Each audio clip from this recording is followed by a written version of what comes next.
All right, my friends, thank you for joining me. This is November 17th, 2023, and the temperature out here is 70 degrees. That's because I live here in Central Florida. It's probably not that warm in a lot of other places. I actually wish it was cooler. I know some people would remark and say, man, that must be nice. It is nice compared to how it is most of the year. It's sweltering hot most of the time for a great deal of the year. And it is kind of mild right now. It's overcast once again, and the at least we have some sun right now. We haven't had a whole lot of it this whole week at all, but it's still behind the clouds. It's very hazy out here. But I want to share a few of my thoughts with you before I get started with the remainder of my day. And hopefully it'll give you something to think about.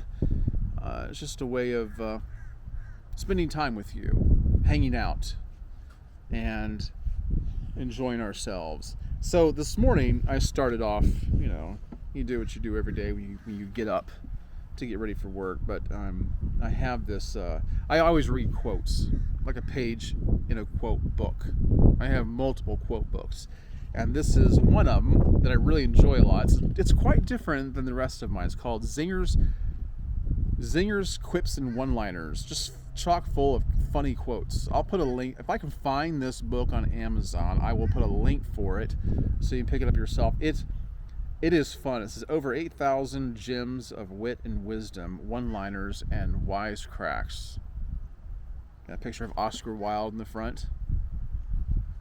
Very witty writer. Anyway, I read a page in here. I have to share with you because I just sat on my back porch laughing about it. I'll try not to laugh when I'm reading these so it's not a distraction, but this whole page here is quotes from Mr. Blackwell. I don't know if you know who that is. He was a here's what it says on Wikipedia. Here's a short paragraph. Richard Blackwell. I guess he died in 2008.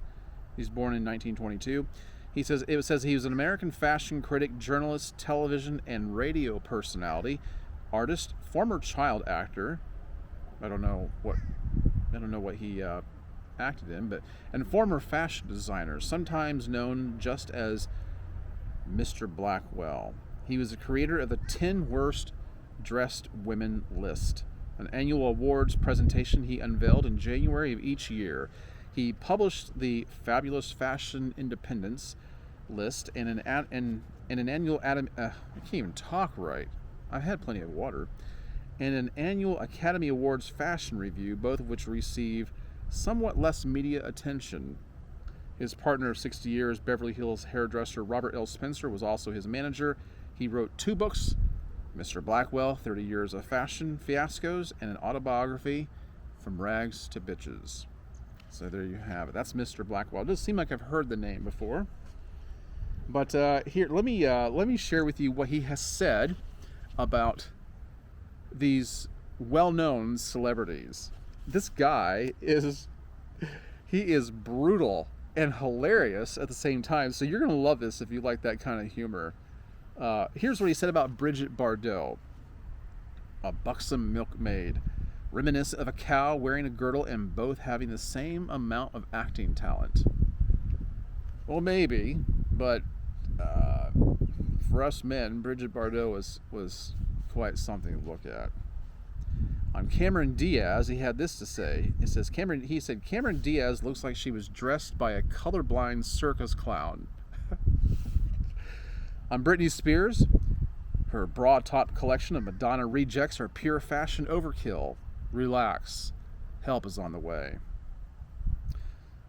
He said of Roseanne Barr is a bowling ball looking for an alley.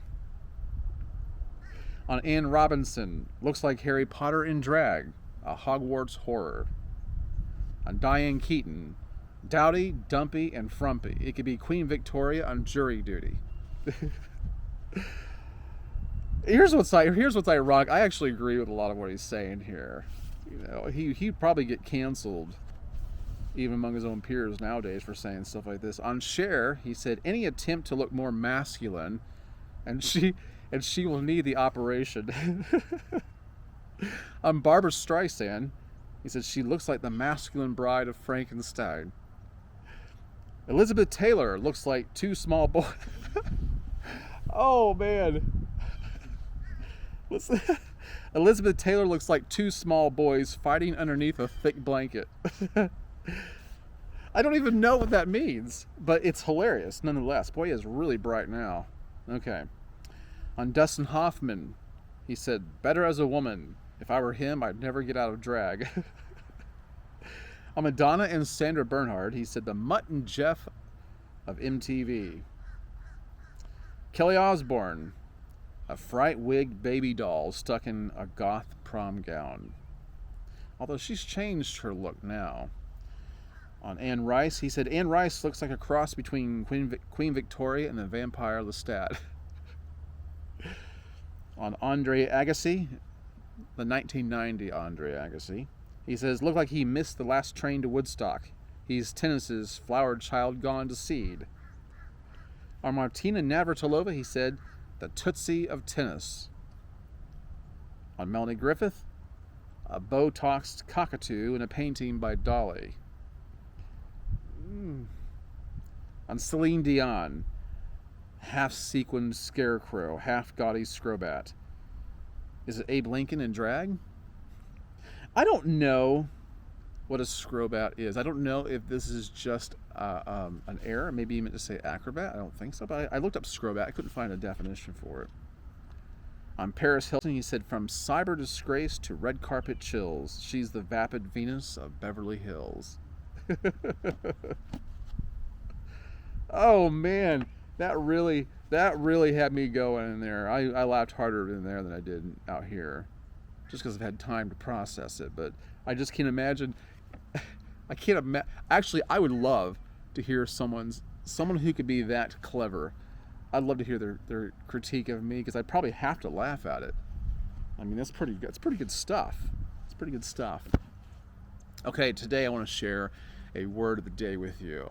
Now, when someone tells you they have a word of the day, you're probably thinking, oh great, it's probably going to be a 9, 10, maybe a 12-letter word, right? No, this one's pretty easy, actually. I'm going to need my glasses for this. This is pretty easy. I just want you to think about this. It's a 4-letter word. No, not that one. Not that one. This is one we can actually talk about on here. Okay? You use it all the time. You've heard it all your life. Hopefully you won't forget it once you've heard it. Once I talk about it. Just dwell on this, okay? It's just the word last. Last. Not as in where you fall in line, okay, or where you rank. This is last as a verb. Here is how last is defined as a verb. To continue in existence or operation. To remain fresh or unimpaired. To endure. To manage to continue. To be enough for the needs of. To last. I want to focus just on one word so we don't get everything muddled. I want to focus on endure, but the word of the day is last. But I want to think about it in terms of endurance, because that sums everything up that was said here, and that was included in it. To endure. It's a very positive trait to have. It's a very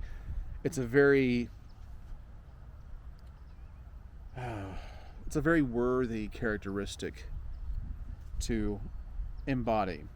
But to last, we must train ourselves. We must train our mind and our body to weather whatever comes our way. It talked about meeting the needs, to be able to meet the needs of something.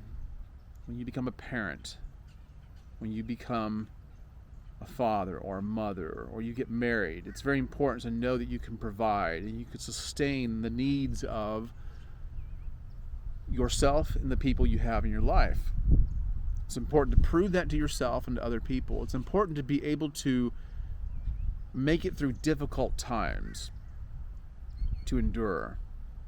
one of my favorite books is called South, The Endurance Expedition by Ernest Shackleton. It's the greatest story of endurance. It's the greatest story of lasting through tough times. It would really. I'll leave a link for that book too, by the way, because that's my favorite book.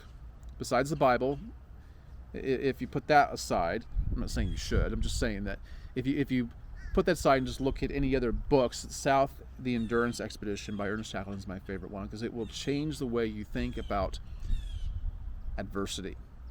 And so it's very important to train your mind and your body to last. I mean, this is no joke. It's important. When I look at my parents' generation and going on back, exercise was not really important. Now, it kind of was in my dad's generation. It was talked about a lot, but not the way it is now. It was just burgeoning back then, and it just wasn't at the forefront of people's minds like it is now. And it's very important for you to be able to take care of yourself so that you have an ability to provide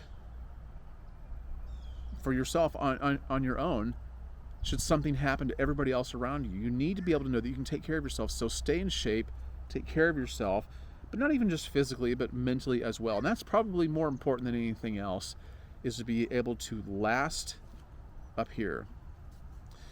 And that's why you need to read good books, watch good videos, listen to good people, surround yourself with people who care about that kind of thing. Have them in your life, learn from them, and learn to gain emotional control over every aspect.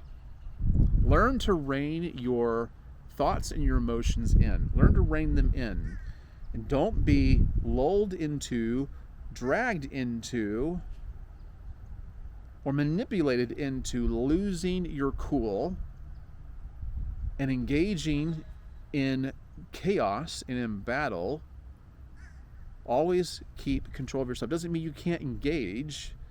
It just means you need to rein it in. You don't need to lose yourself in the process. It's important to be able to last. So think about that today. Think about that today. There's a couple things I want to talk about before I get much further. I don't know how long this video is going to be. I don't really care. I'm not really scripting this. I know of a few things I want to mention, but there's times when I need to just come out here and sit and not really think too much, just kind of roll off, because I need to remind myself I need to keep everything authentic. That's why I'm doing this. But let's not overlook this one thing. That is what I have in my beard today, in case you're curious. A lot of guys are here watching these videos because of the whole beard thing. And I get it. That's why I end up watching a lot of YouTubers, because they have amazing facial hair. And I hope that's what I'm striving for here too. But if you want to know what I have in my beard today, I am using Live Bearded's Executive Beard Oil. All right. Listen, I've talked about Live Bearded yesterday and on many other occasions. Live Bearded is a great beard product company. They have great advertising. I mean, there are some of these companies that are really catching on. You can tell where they dump their money, and their products are as good as their commercials. If you've never seen them, I'd be surprised, quite frankly, if you've been looking up any kind of beard stuff. But Live Beard is Executive. Their scent profile on this is leather, vanilla, and cedar. This is the jam. Of all of Live Bearded's oils, this is my wife's favorite one on me, Executive. So check that out. I love these bottles because it's not the dropper top. It's just the what do they call that? What do they call that? Where you kind of like splash it into your hand. And it's what I like about that is that if the bottle tips over, you're not going to lose all your oil. Like, I'm pretty clumsy. So I knock things over all the time. I've lost oil because I've just tipped something over, or my cats jump up on the countertop while I'm in the bathroom trying to gussy myself up. But but that won't happen with these bottles. So I wish they all did this, and they're much easier to store because they're not sticking up as high. Also, I put in there Executive Beard Butter. Tremendously good products. If you want to take advantage of that, you use my go to livebearded.com. I'll put the link down below. Use my code Kratos. It'll save you, I think, 10%. Could be 15, but I think it's 10%. Stock up on their stuff. You're really gonna like Live Bearded. Okay, so moving on. What else can I talk about? I'll tell you. I have a list, but before I even pick that up, let me tell you, I lost my wedding ring. Yeah, I lost my wedding ring. Now it's not really lost. It's somewhere in the house. I know it's in my room. I know it's in the general vicinity of my bed and my nightstand. But the reason I lost it is because my I do chin-ups and pull-ups every day. I have a exercise routine. I try to do 7 days a week. Lately, I've kind of fallen off the wagon because my schedule got all whacked. Some things kind of got thrown into the mix, and so anyway. But typically, I work out 7 days a week. It's just easier for me to do that because of the momentum that you gain. But it helps me to last. It helps me to last in my workouts. But I have 7 exercises that I do every day, and 2 of them are pull-ups and chin-ups. Absolutely. Listen, if you want good posture, if you want to walk very erect with your back straight, and you want to look confident, you want to look very manly, do your pull-ups and your chin-ups. It will straighten your back out. It'll push your chest out if you're doing them right. That is, if you're doing them right. But do those. But anyway, getting to the point here, I have to take off my wedding band to do it, and the reason why is because of just the pressure of acquiring a good grip and bearing down, pulling your weight. I walk around at 208, 205, 208, and I've been heavier before, much heavier actually. I got up to 235 pounds at one time, but let's not get off track here. So when I do pull-ups and chin-ups, you're pulling all this weight. Well, on that finger with the band, it can cause quite a bit of discomfort. And if you don't have a real expensive band, then you can actually misshape your ring. Now, the band I currently have, it wouldn't do that. It's really nice, but it will still hurt my finger. And there's just no point. It's just easier to take the ring off, set it on my nightstand, and go back to doing it. And then I can see it, so it reminds me to put it back on. Well, I went to go put it back on, and it wasn't there. Now, my guess is one of the cats jumped up on the nightstand to get to the window beside the bed and kicked it off or something. But I looked for it. I scoured everywhere. Couldn't find it. Now, there's a question that comes into your head. There's a scenario that plays out as soon as a man loses his wedding band, right? You know what I'm thinking, correct?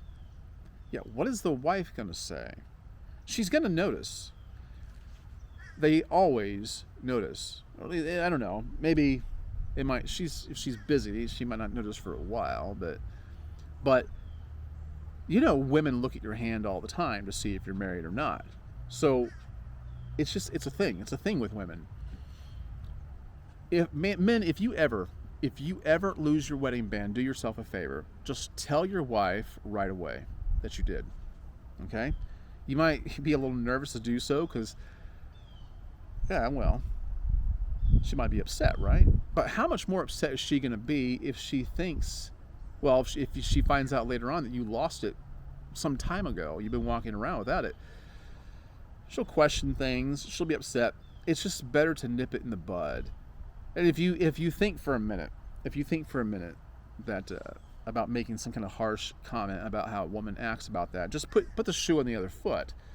What if you, as a man, all of a sudden noticed that your wife wasn't wearing her ring anymore? Think about that. What would go through your mind? The same thing that goes through her mind. Probably more so because women are so attentive to things like that to begin with. So Tip of the day. Tip of the day. Don't lose your wedding band. And if you do, tell her right away, regardless of how you think she might feel. You're just better off. You're just better off letting her know. Just letting her know. So, anyway, I don't have a lot of time. I really need to get going. So I will leave it at that. I did intend on talking longer, but I hope you've enjoyed today's video. If you have, hit the thumbs up. Subscribe if you haven't done so already. Hit the notification bell. That little icon down at the bottom right of the video, not in the video, but down below it, there's a notification bell. If you've never noticed before, if you tap that, it will remind you of when I have another upload. You can stay apprised of that. Share this likewise. And yeah, that's all I have. I've enjoyed my time with you. And I guess I will see you in the next one. I need to get a video out tomorrow. I've been waiting for a sunny day all week because I have a bike review video, so be looking for that. Last year I did a bike review video for Dahan on the Vibe D7. They sent me another one to review. I've been waiting for a sunny day. I'm going to try to get it shot tomorrow. If the sun's not, if it's at least like this today, I should be able to do it. But I prefer even a much sunnier day. But I'll get it done. I'm going to get it done this weekend. It'll be out hopefully no later than Monday. Be looking for that. It's a cool bike. All right. I'm going to leave it at that. I hope that you guys have a great day. In the meantime, be wise.